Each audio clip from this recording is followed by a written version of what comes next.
wanted to write from like the moment I couldn't even spell. But I do agree. I got a lot to learn when it comes to acting. I still got to practice. We're on the radio promoting the show and had invited people. Better than the first. The Adam Talks Podcast, Season 2. Welcome back to another great episode of the Adam Talks Podcast, right here on whatever platform you're watching or listening to it on. Guys, this is going to be a great episode. First off, it's the first ever Ask Adam episode. Super hyped, super excited. It's going to be great. Really big deal. Super duper, uber fun. Gonna be great. Cannot say it. Everybody knows it. It's going to be wonderful.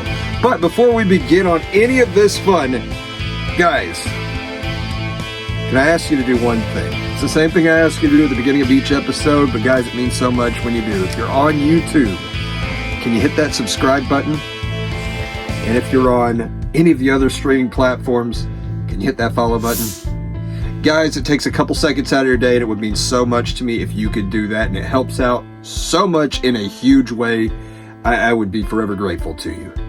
But like I said, guys, it is an Ask Adam episode, and I have questions right here. I got questions that people have sent in that will appear right down here at the bottom of the screen. It is going to be awesome, guys. So let's just go ahead and kick it off right now with a question from Coach Kane USA on Instagram.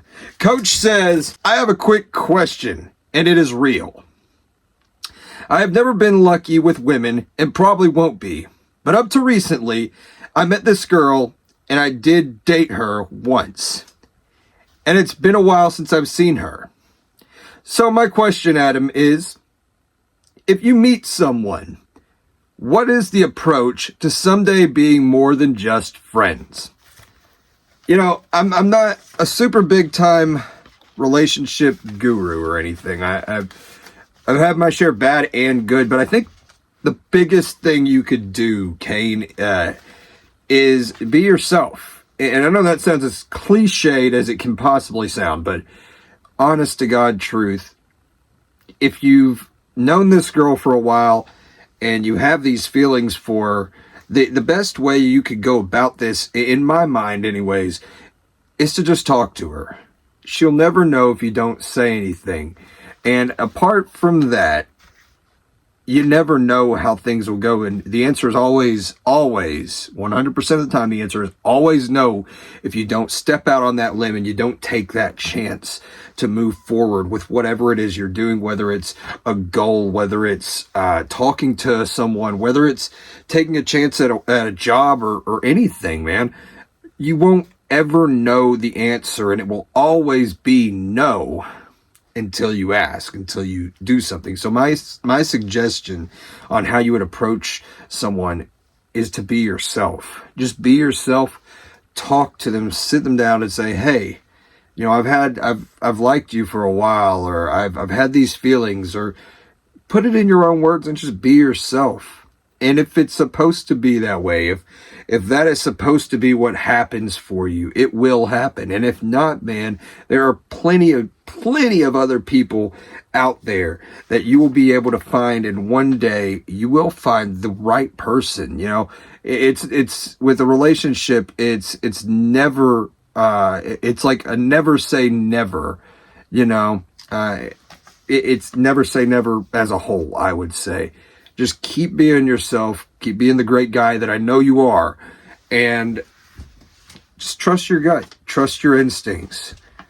Take that chance, though, because if you don't, like I said, the answer will always be no. All right, let's go on to the next one, and it was actually sent in by my brother, Alex. He was on a couple episodes ago. Remember that? It was a lot of fun. It was actually really, really cool having him on. But Alex writes this. He's asking me for my favorite match of all time on TV, as well as my own match personally. All right. So that was a good question. It's a really good question because there's so many really good matches. I mean, and I'm not sure if he meant on TV, as in just TV, or if he meant pay-per-views, favorite match that I've seen. There are so many from DDP and Macho Man at Fall Brawl in 1997. The Rey Mysterio and Eddie Guerrero match from Nitro in 97, or not Nitro, from Halloween Havoc in 97. Shoot, I mean, you can go and watch all kinds of things, man. And they're all great, you know. I think as far as more recent stuff, if we're talking pay-per-views, I think probably one of my favorite matches that I've ever watched would have to be, I really liked the Gunther, Sheamus, and Drew McIntyre Intercontinental Championship match from last year's WrestleMania. It was super hard hitting. It was just whop, whop, whop, whop. You could hear you would hear them chops. They're so loud, echoing. Really hard-hitting affair with Gunther coming out on top. It was really good. I think I liked, as far as recent matches, as far as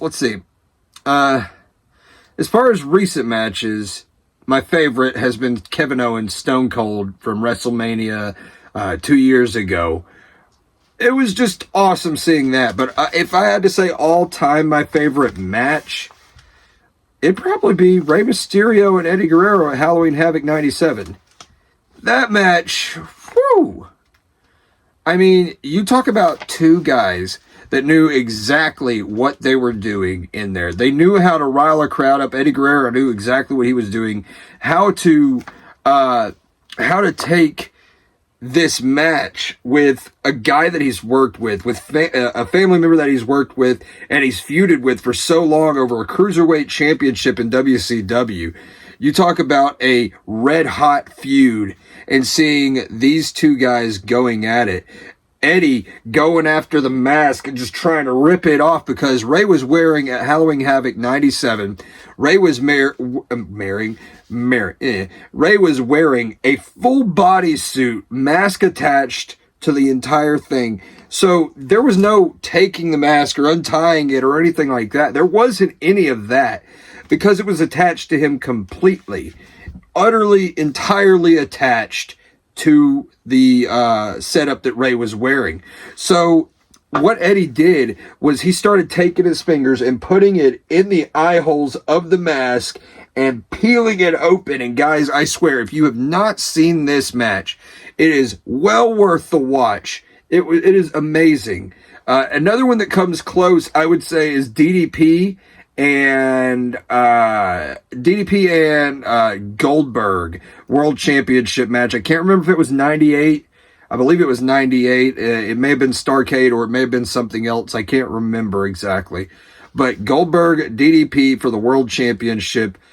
Mwah, chef's kiss. It was beautiful watching those two guys work together.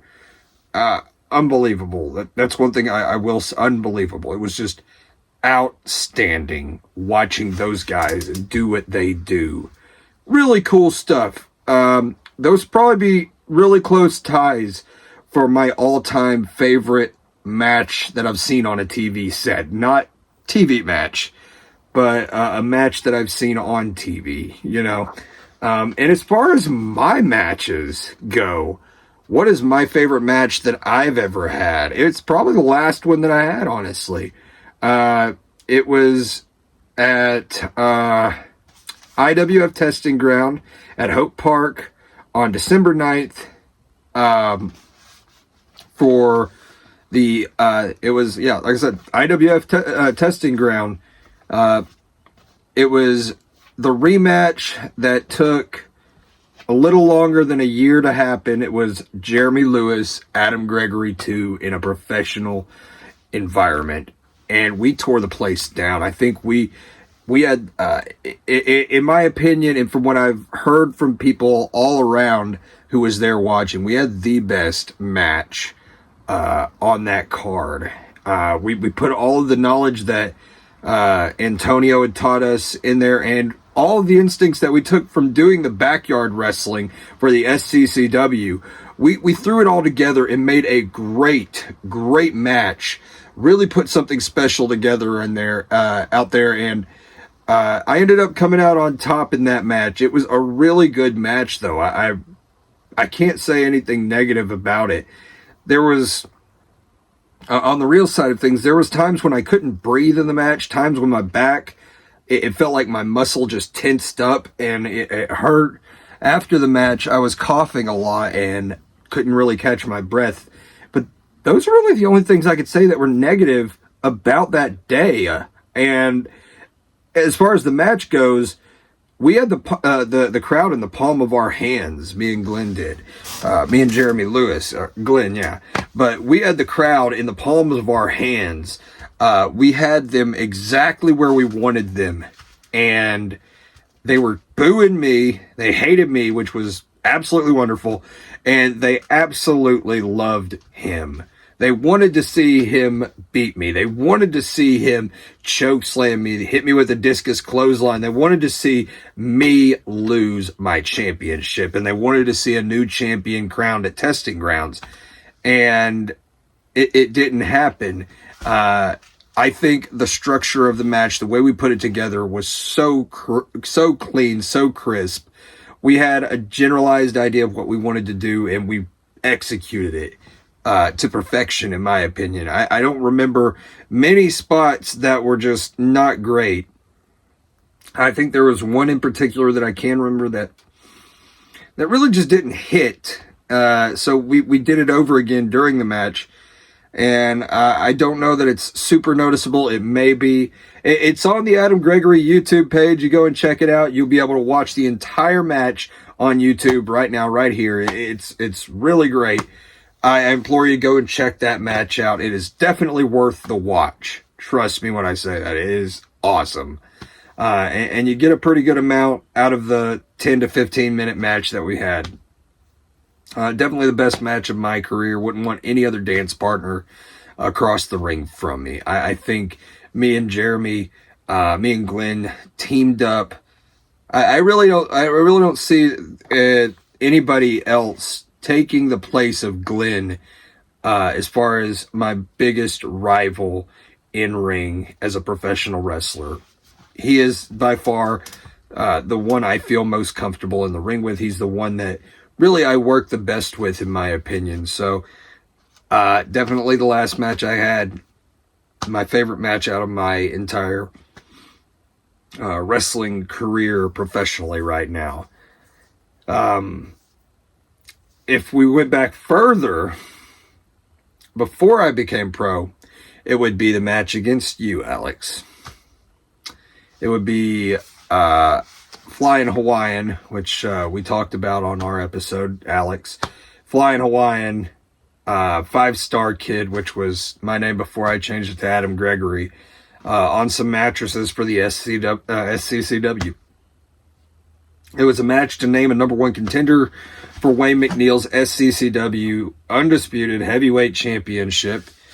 And he ended up beating me in that one. But that was probably my favorite match because it was a 10-year gap between the last time we had a match in a wrestling environment. So it was really cool, you know. I was really excited, really happy to have him be involved in the wrestling thing that we were doing. So SCCW was Adam Gregory, Flying Hawaiian. Professionally, Adam Gregory versus Jeremy Lewis. So there's my favorite matches that I've watched on TV and out of my career. Let's see. Our next question is from Alex Baldwin. He's a guy that I've had on here as well. Cleric Baldwin. He shot me a message, and it's a 2-part question. So let's check them both out. The first one says, what are your top 3 favorite fictional spaceships of all time? Very good question. Very good question. Sitting at the top of that list is definitely the TARDIS. I think I think it's probably the coolest ship in all of science fiction. It flies through time and space. If the chameleon circuit wasn't messed up on it, it could change the way it looks. It wouldn't look like a police box. But you can go to any galaxy, any time, any place in history of the universe. Definitely the coolest ship of all time. In second place, I'm going to go with it's a tough one because I don't really have, I think these two would probably be a tie. So I'm not going to do a third place in this. I'm going to do 2 seconds. The USS Enterprise and the Millennium Falcon. Of course, you got to have the Millennium Falcon in there. It's Han Solo's ship. It's the ship that made the Kessel Run in less than 12 parsecs. And it's an awesome thing. You can't have Star Wars, in my opinion, without the Millennium Falcon. The Death Star was a space station. And, I mean, I guess in the comics, it may have moved. It may have been able to fly and go to hyperspeed or whatever. But for me, the Millennium Falcon is Star Wars. You see the Millennium Falcon, it transcends time. You can see it in Revenge of the Sith. Little bitty ship. That was a weird sound to add there, but that's you see it docking at the very beginning of the movie. If you're looking close enough, you can see the Millennium Falcon in Revenge of the Sith. Then you go to the original trilogy, New Hope, Empire, and Return of the Jedi. I've been trying to hold that yawn in for so long. What is it? New Hope, Empire Strikes Back, Return of the Jedi. All 3 of those movies soaked in the Millennium Falcon. And then the sequel trilogy, you have the Millennium Falcon in every single one of those.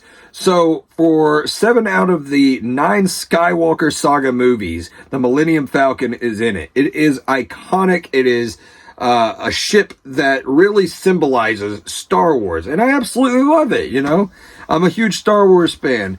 But the ship that it's tied with, the Enterprise, the USS Enterprise, and I'm talking original series Enterprise. I know it looks like a toy because it probably was a toy, but there is nothing like watching a Captain Kirk episode and seeing him be able to maneuver this ship through asteroid fields, through giant brainwaves, exploring the universe in this ship, and being able to see and hear whenever the doors close and open, the sliding doors. I mean, it is one of a kind in its own right. The original series. I'm not talking about the Kelvin ship. I'm not talking about the Next Generation ships either, because there was multiple Next Generation ships. I'm talking the OG original series USS Enterprise. That ship, top notch for me.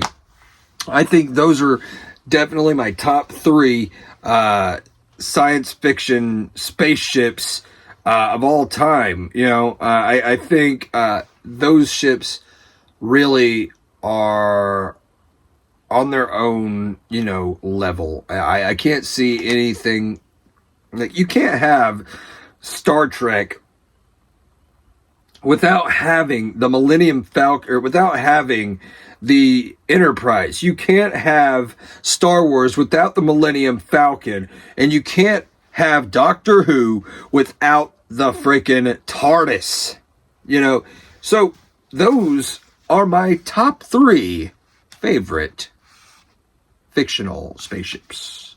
The next question by Alex, aka Cleric Baldwin, is: what is your Mount Rushmore of wrestlers from your childhood, from the present day, and all time?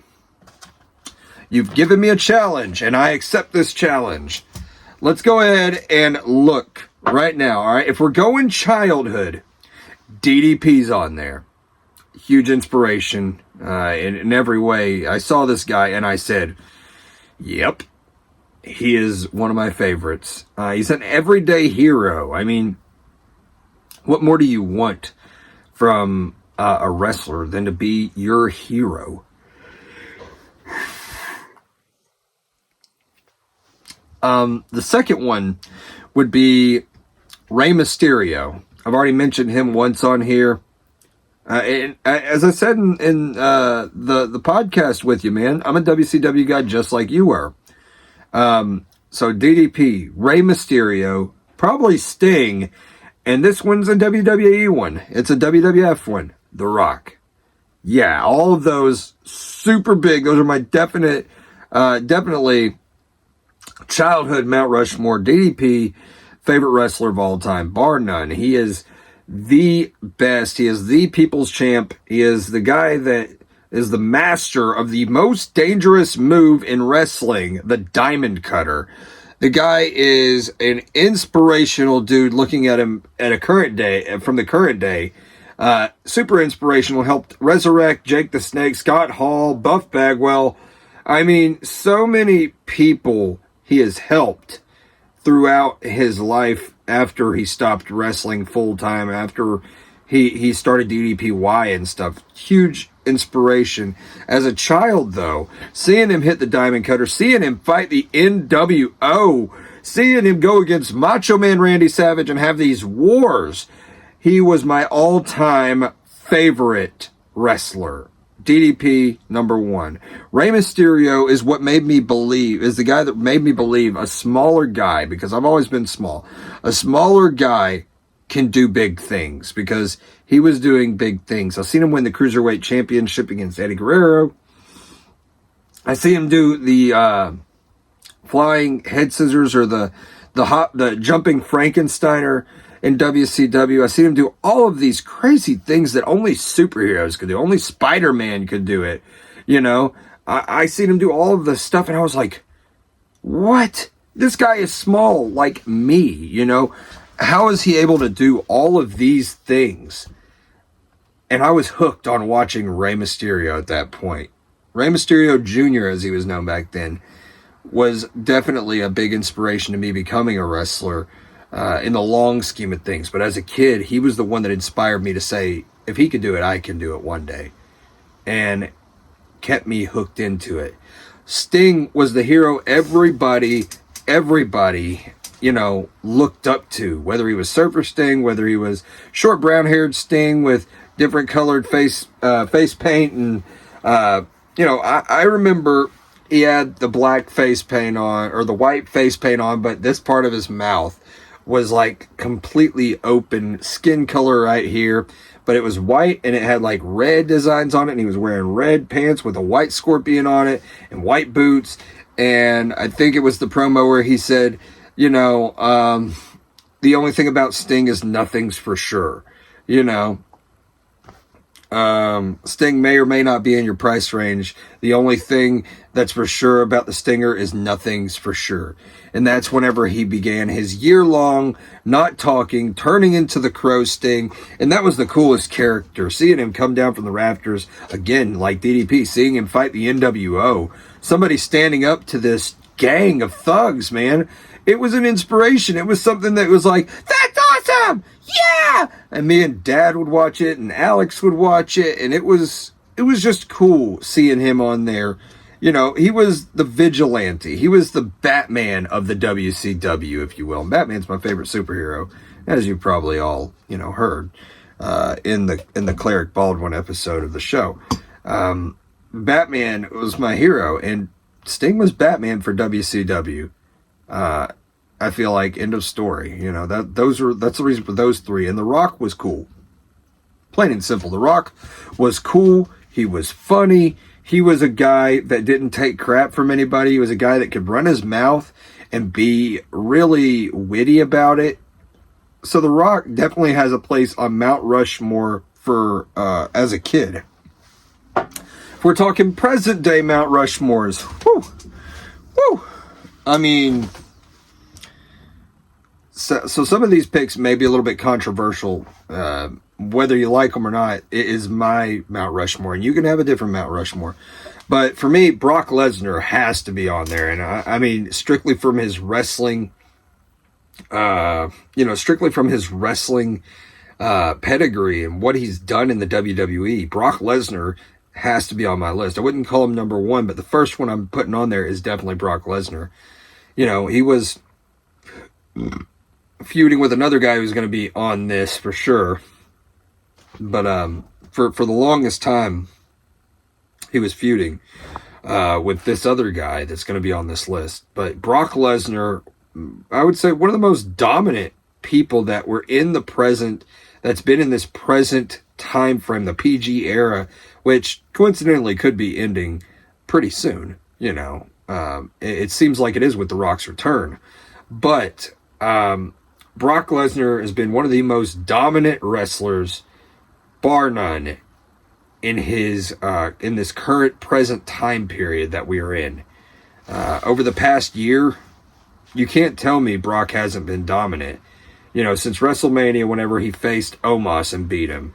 After that, he went against Cody, and he beat him twice before Cody beat him once.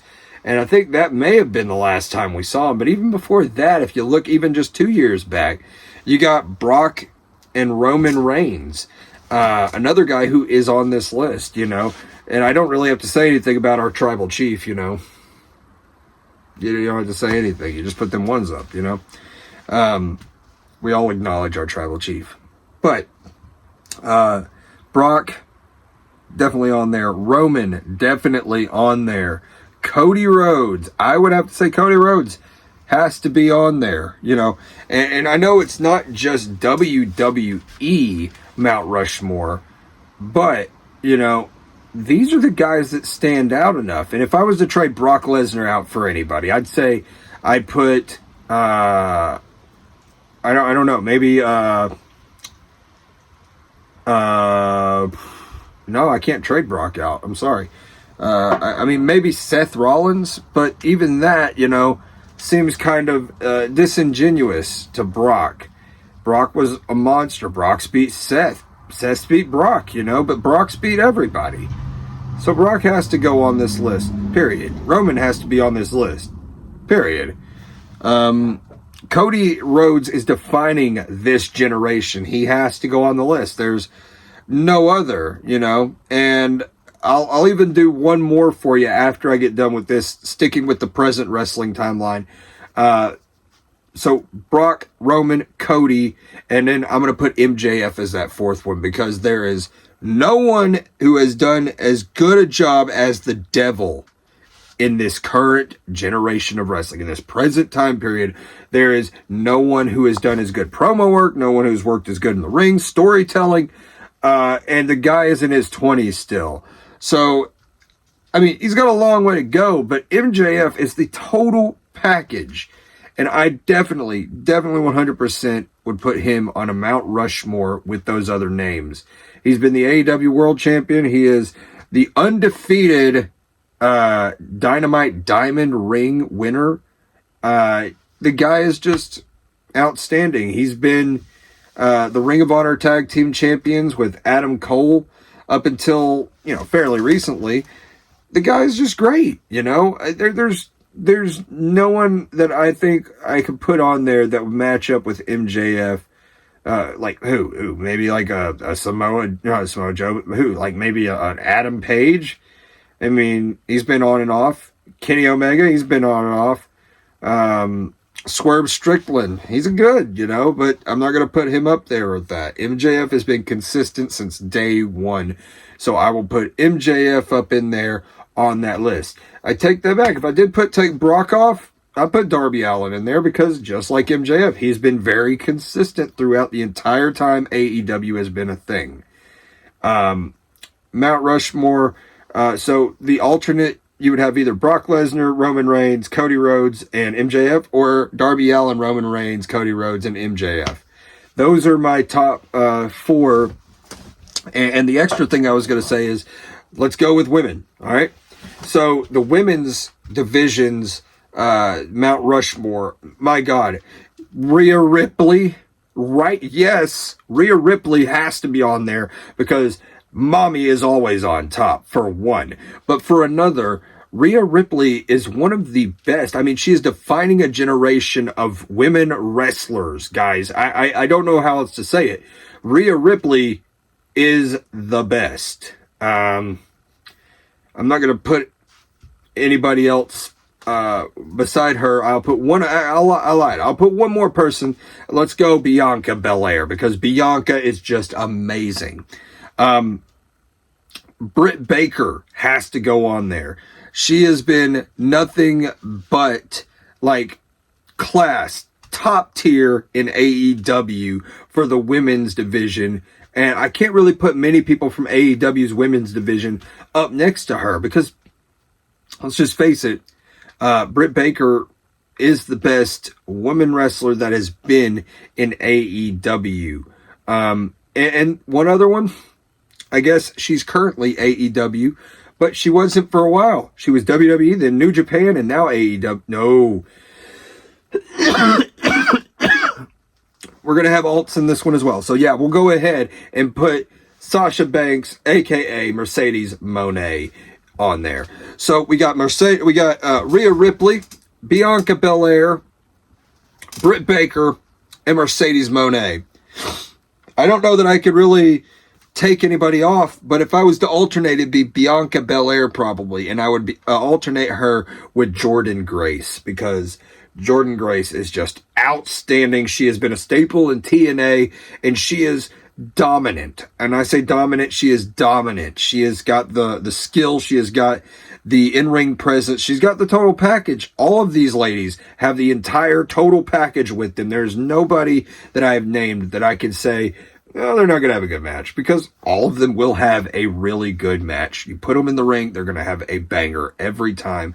Much like the 5 men that I named off for the present day men's Mount Rushmore. There's nobody that any of those 10 people, there's no way any of those 10 people would have a bad match. Period. There's not. I can't say it enough. I think they are the pinnacle of the current day wrestling world. Rant.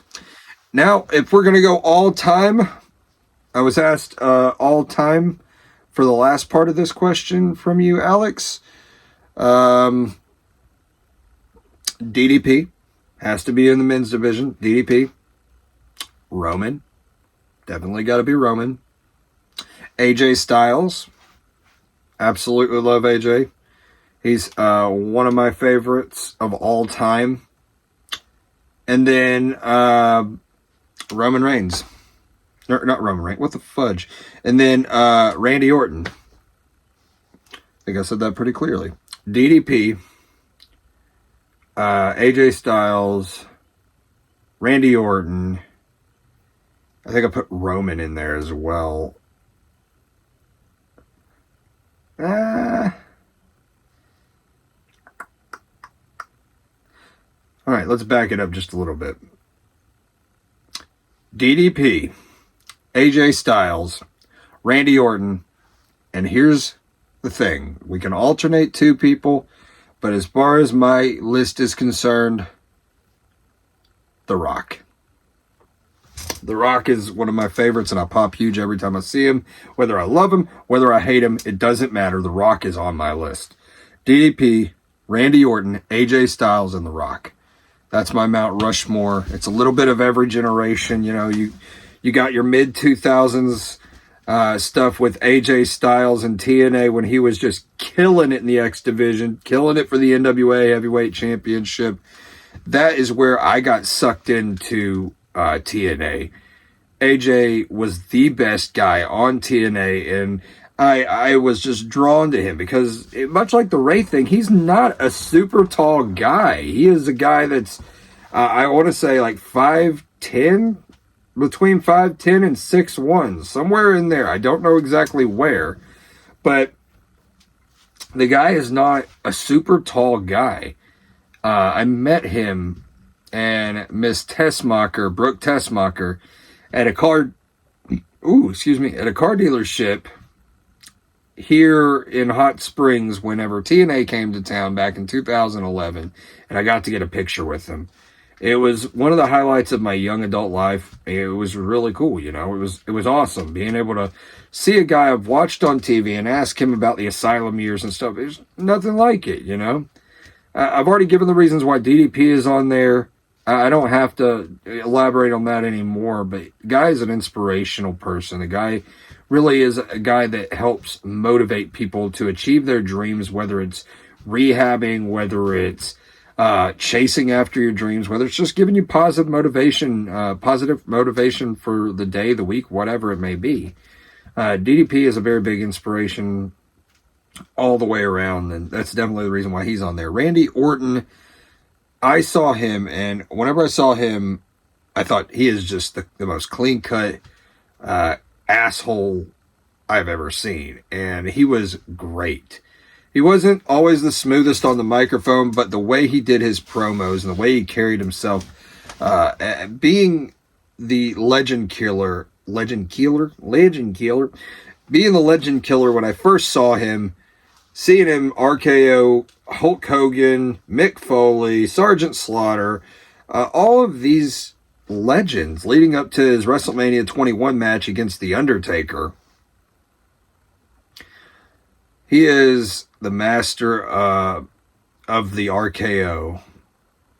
He hits that move with such perfection. And he's just one of my favorites. I mean, the way he delivers a promo that makes you really think about the words that he's saying, makes you really believe he believes his own hype and his own crap, you know? He's just always been one of my favorites. So anytime I see him, me and Dad are watching wrestling, my dad will go, "Your boy's on TV," whether it's AJ Styles or him. And I'm like, okie dokie. And I've already said why I love The Rock. That's my Mount Rushmore of men. Let's go to women. So, for women, Lita is definitely in there. Lita has to be in there in a huge way because she was just groundbreaking in so many different ways. Trish is going to be in there because she was, in the same hand, very groundbreaking in a lot of different ways, you know. I absolutely loved Lita. I love Trish. They are in there for sure on my list. Bayley's on my list. I love Bayley. I love the characters she's played, whether it's the hugger or whether it's just the bitch she has been up until recently. All three of those are definitely on there. And this one may be a little out of left field, but she's one of my favorites that I found through watching, whenever I started watching NXT, Shayna Baszler. I absolutely love Shayna Baszler, watching her wrestle and stuff. She kills it. It seems like she's literally going to pull somebody's head off, or whenever she does the little arm thing where they're like this and she stomps on the back of their elbow and you're just like, no. And it looks so gruesome. So for the women, it is Lita, it is Trish, it is Bayley, and it is Shayna Baszler. That is my Mount Rushmore's past, present, and all time. So I hope that answers your questions, Alex. And I can't wait to talk to you, all of you guys again. But we have more. So my next one comes from another guy that I hope to have on the show at some point in the near future. It's going to be a lot of fun. A guy that's came on in the past, the Nerd of Steel himself, Glenn Lewis. Glenn asked me, what is your favorite 80s movie? Well, there are so many of them. Really, I don't know that I have one particular. I have a bunch that I really like, you know. I'd have to say, oh shoot, Batman 89's up there for sure. Has to be on the list. Star Wars, Return of the Jedi. Favorite Star Wars movie apart from Revenge of the Sith. What Rocky movie was in there? I want to say, because Rocky was in like 77 or something, or 78, and unless that's Star Wars. Oh God, internet, don't kill me. I'm going to go ahead and go out on a limb, and I'm going to say I like Rocky 4 and I like Rocky 3. Those movies were just outstanding. The Predator movie, the very first one, was really good.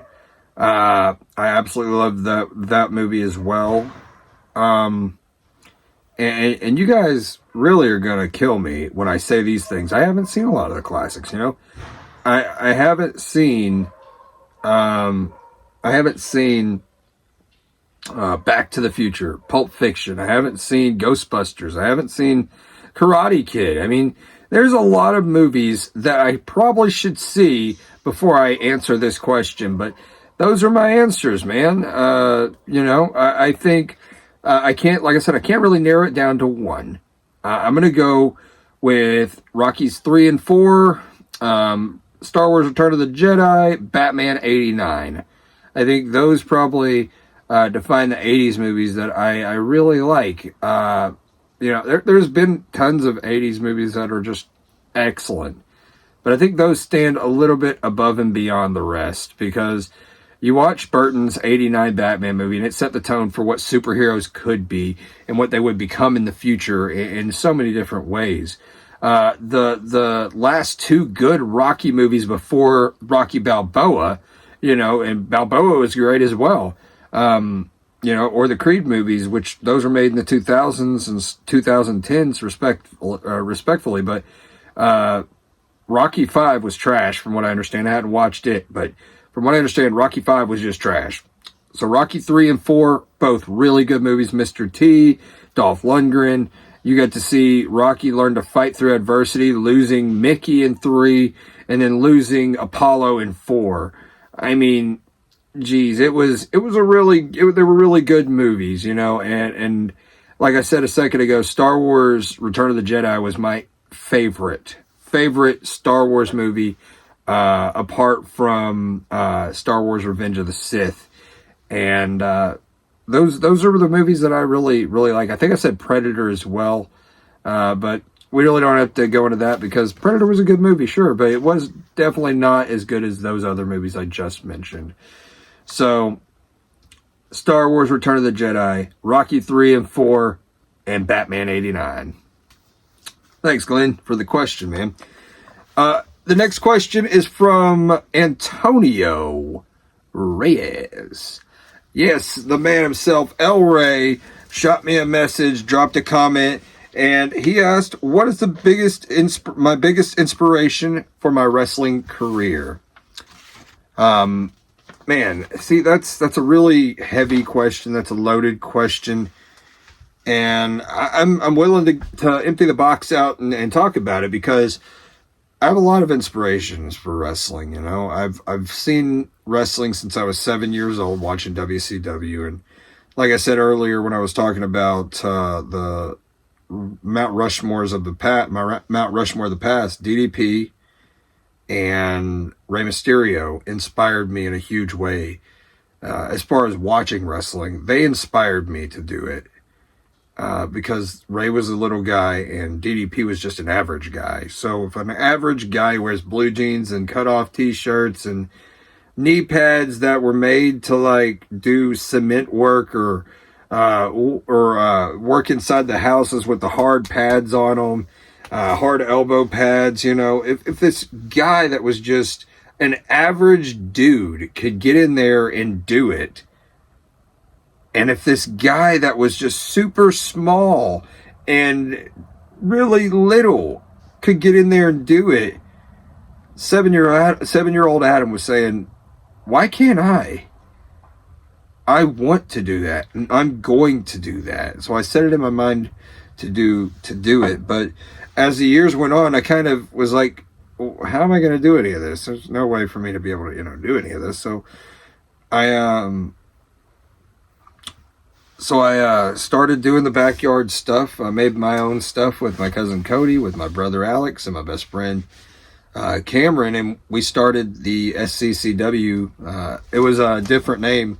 We started off as CKW, which is not Chaotic Kingdom Wrestling. It is Championship Kids Wrestling. So if you watched SCW Homecoming, you'll see a lot of pictures, a lot of clips. If you watch the SCCW Timelines video, you'll see a lot of pictures and clips of the original CKW stuff.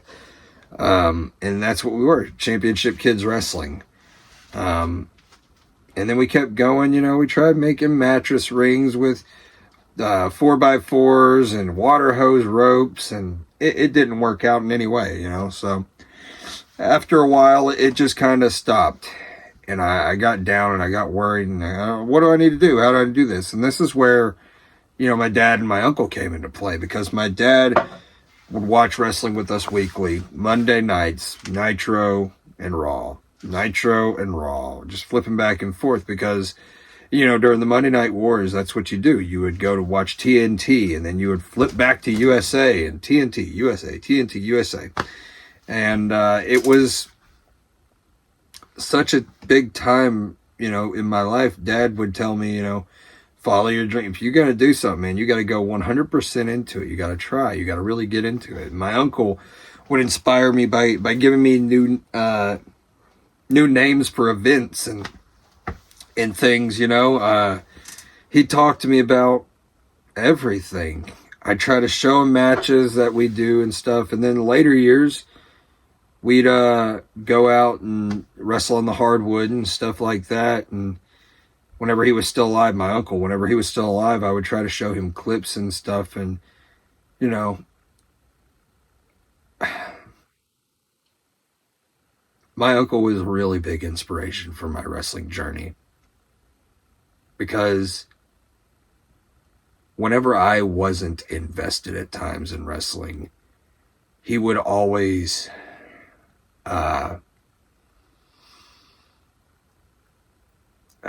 he would always encourage me to you know, not give up the dream that I set when I was 7. He would always encourage me to keep going, because you'll get there one day. And I miss him every day.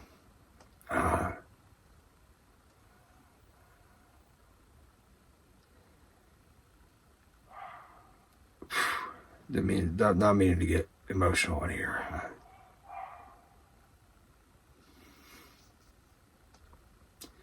So,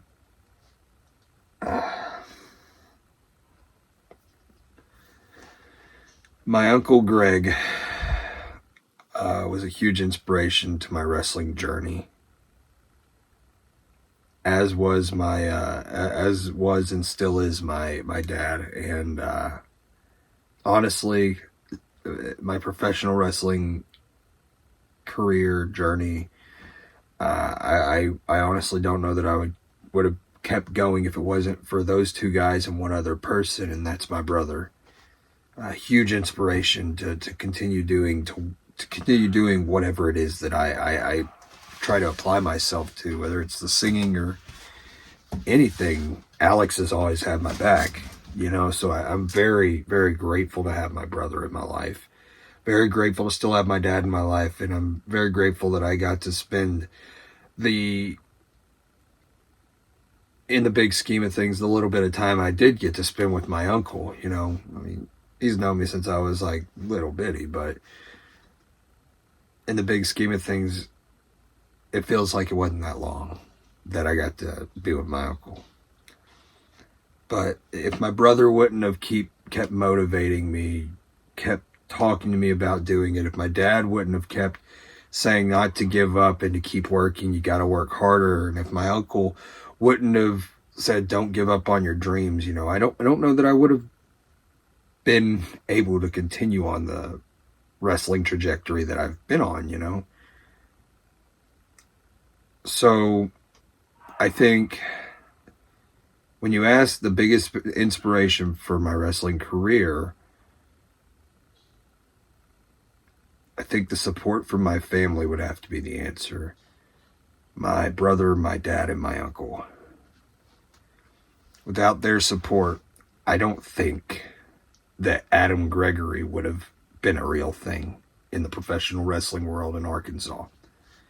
You know, in the independent scene, SCW or in the IWF. So that's the answer to that. Thanks for the question, Antonio. I really appreciate it, man. It means a lot that all of you have dropped these questions on me. But we have finally reached the very last one, and it's another one from Coach Kane USA on Instagram. Again, guys, whenever these come up, the Ask Adam episodes, feel free to drop as many questions as you want. Feel free to drop comment on this post, on those posts, because it helps out so much to make these episodes continue and roll by. I've had a lot of fun on this episode. You know, like I said, I didn't mean to get emotional. I'm sorry about that, but I miss my uncle a lot. So he was a huge inspiration for me as a whole in my wrestling career. So my dad, my uncle, and my brother, those are the three big ones that really have, you know, been the inspirations behind the Adam Gregory wrestling rise, as it were, I guess. But this is the last question from Coach Kane USA on Instagram once again. He says, another question. First off, always thought I would never compete, but I found out the special, I'm guessing Olympics, has weightlifting, and I'm interested in competing and winning a gold medal. So where do I ask? Well, man, I would say before you ask, training is super important for that. You know, I don't lift a lot of weights. I don't do a lot of working out. But I do know people, and you know people who do. If you want to get into shape as far as conditioning, talk to my brother. If you want to talk to someone about weightlifting and getting into weightlifting shape, talk to Corey Smith, a guy that's going to be on the show a little bit later on in the year. A guy that was in yours and Alex's grade, a guy that is wanting to be a physical trainer, and a guy that has tremendous physique, and they'll both help you get into the shape that you need to get into to be able to compete. Reach out to them about getting into shape. And as far as them having the Special Olympics having a weightlifting competition or a weightlifting event for the Special Olympics, I assume you'd have to go online and find the website for the Special Olympics and register or sign up. I'm not entirely sure how all that works, buddy, but I would reach out to my brother, you know, Alex. I'd reach out to him and ask him to help you out with your conditioning, with your getting ready to get into shape, with your getting ready to lift. And he'd probably help you out with lifting as well. But I'd also reach out to Corey Smith, because Corey Smith is a guy that wants to be a weight trainer, a guy that wants to help people get into the best shape they could possibly get into. And he's going to get you on the right path in order to do that. So those are my suggestions. Get online, look at what you need to do to register, to get into yourself into the Special Olympics. But also, before you do that, my biggest suggestion would be get yourself ready for this competition, because there's probably going to be a lot of people competing against you, man. And you want to be at the best physical level you can be at. That way, you know you're going to be at the best chance. You're going to have the best chance to win that gold medal that you're wanting to get. So, those are my suggestions, man. And that's the episode, guys. Thank you, everybody. Thank you, Glenn. Thank you, Alex. Thank you, my brother, Alex. Thank you, Antonio, for all reaching out on Facebook to me with these questions. And thank you, Kane, for reaching out on Instagram with your questions. It means so much that you would do this, guys. It was an awesome time. I had a great time, you know, being able to answer all of your questions. And I want to do this more often, probably once a month. If you guys will do that, you can send me questions at any time that you would like for me to answer, and I will catalog them for the next episode. Also, just keep an eye out for the next time we announce another Ask Adam episode. Guys, I had so much fun. I'm sorry about this lighting. My lighting went out and I had to use my backup lighting, so this is what we got for the end of the show. But guys, thank you so much, and as we do every time, we end with gratefulness. Guys, okay, so I'm grateful for my health, for one, because if I didn't have my health, I couldn't do any of this stuff, you know? I wouldn't be able to be a wrestler, I wouldn't be able to do the podcast, I wouldn't be able to do anything, really, if I didn't have my health, so I'm very grateful for my health. I'm thankful to have a roof over my head, because without that, I would be homeless, and that's not an option with 2 kids and a beautiful fiance. There's no option for homelessness. So I'm thankful that I have a roof over my head and the ability to be able to say that I have a home, I have somewhere, where a lot of people don't. They sleep in tents on the side of the road. They sleep on the side of the road. They sleep underneath awnings. And I'm just so thankful and so grateful that I don't have to do that, and that my family isn't subjected to that. And we're lucky enough to say we have a place that we can call home. And the third thing is my family and my friends, everybody who has reached out to me, everybody who has been on the show, everybody who has not been on the show that I love and care about. Lindsay, Lily, Bella, Cameron, Anthony, Daniel, Alex, James Jr., and the list goes on and on. Mom, Dad, like I said, the list goes on and on. Glenn, Michael, Carrie, Antonio, Alex, like I said, the list just goes on and on and on. And I'm so grateful and thankful for each and every one of you for everything that you've done for me, whether it's teaching me something, whether it's being an impact in my life, whether it's helping me out whenever I was going through something very difficult. It doesn't matter. I'm so grateful for my, I want to say you guys are my lifelines. So I'm very grateful for all of my lifelines that I have. So guys, thank you for showing up. Thank you for being here. Thank you for this very first awesome episode of the Ask Adam edition of the Adam Talks podcast. But it's done. The episode is over, guys. You have a wonderful rest of your day, evening, night, and never forget to always listen when Adam talks. We will see you guys very, very soon.